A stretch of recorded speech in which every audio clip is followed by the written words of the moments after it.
Hello everybody, welcome back to 10 Minute Reviews. I'm Jason, bringing you today's episode. Say this every time, but please guys, hit the like and subscribe buttons. We're this tiny little family channel. We just love to talk about books. All kinds of books. Any kind of book we can get our hands on that we actually really enjoy and can talk positively about, we want to bring it out there to you guys. So we would appreciate any support you guys want to give us. Thank you to our patrons. We really appreciate you guys.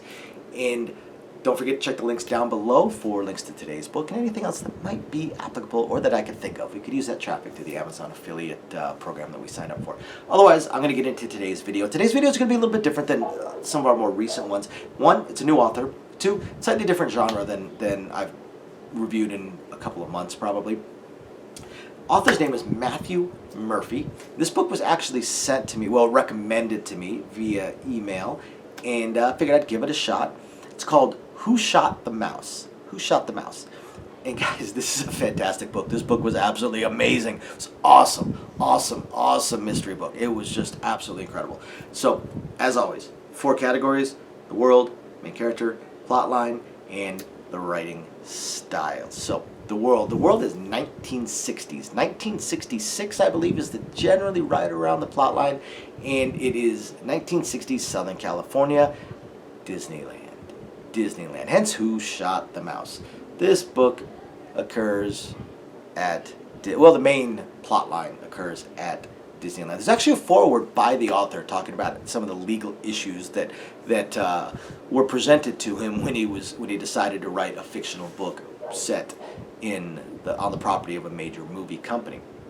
But he's going all the way back to the 1960s for a lot of different reasons. So he also puts in a little bit of a warning at the beginning of the book because he tried to be as period accurate as possible, which means that a lot of the main characters use language or have certain mentalities that were very prevalent back in the 1960s that absolutely are not in any way, shape, or form considered acceptable nowadays. Things they say, how they refer to certain people, certain ethnicities, things along those lines, or even certain orientations are definitely not acceptable in today's world. However, were absolutely very prevalent back then.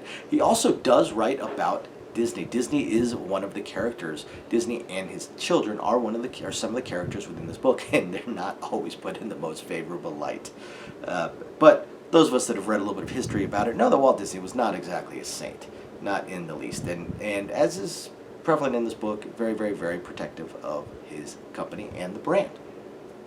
So, the main character's name is Don Raymer. And he's a private gumshoe. Basically, this book is very much a noir detective thriller.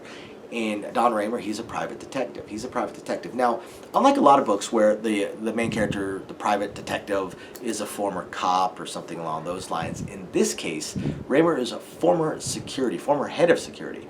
Head of security for whom? Disney. Former head of security for Disney. And a lot of what they talk about and a lot of the backstory to the characters, to multiple characters within this book, deals with how, in this book, the fictional Walt Disney dealt with his park and protected his park. So basically, Don Raymer's job, when he was with Disney, when he was running head of security for Disneyland, his job was actually to make problems disappear.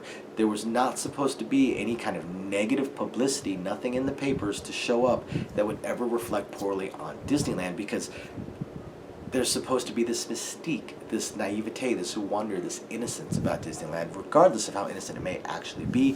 It's supposed to be there. So if someone were to, say, overdose on drugs and die in the park, Raymer's job, big part of Raymer's job, what he was so successful at, was making that body disappear. That body would either just straight up disappear or would eventually be found somewhere else off the property as just a random death. So it would not tie back to Disneyland. Basically, while his tenure with Disneyland, there were 0 deaths at Disneyland. Nobody dies at Disneyland. That's the mystique. That's what they try and portray. Now, eventually it got a little bit too much for him, so he left and became a private detective. Typical noir private detective, exactly what you would expect from a hard-boiled crime novel kind of thing. And Doesn't carry a gun, doesn't believe in guns. Well, he believes in them, but believes that guns make you braver than you should be, and if you are unarmed, you're more likely to be cautious, whereas if you have a gun, that doesn't mean he will not ever carry one. Sometimes he has to, which gets pretty interesting. So, the plot of the book, Who Shot the Mouse? Well, what we have is the top Mickey Mouse costume wearer, Mickey Mouse actor, I suppose would be a great way to put it, top Mickey Mouse actor dying in Disneyland of a gunshot wound.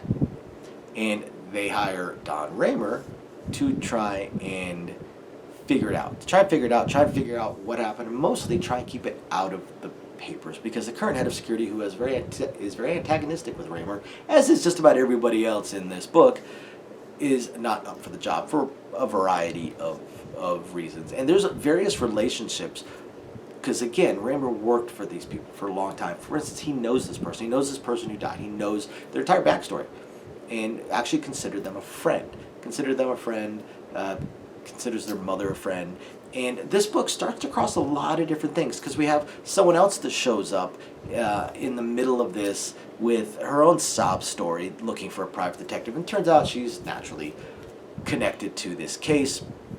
And then we even end up with a whole Scientology aspect of it, and L. Ron Hubbard even showing up within this book, or a fictional version of L. Ron Hubbard, of course, and a fictional account of Scientology, or semi-fictional, coming up. And basically everybody's coming after him. Everybody is giving him issues as he tries to do his job, to solve whatever issues may be solved for individual people and friends of his, family of his, keep getting roped in, the family of the deceased. I mean, he's trying to help everybody, well, just putting himself in worse and worse and worse positions. As far as the writing style goes, guys, this book was awesome. This book was absolutely awesome.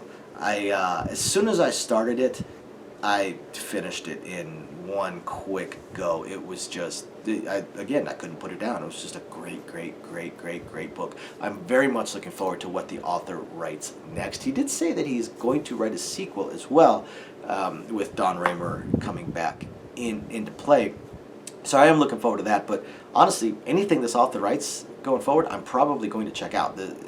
Again, he wrote just great. It was so entertaining, so incredibly entertaining, and like I said, noirish and just a lot of fun. Thank you everybody for watching. Don't forget to check out Who Shot the Mouse by Mathew Murphy. Check the links down below after you hit the like and subscribe buttons. Thank you everybody for watching. Catch you next time. Bye now.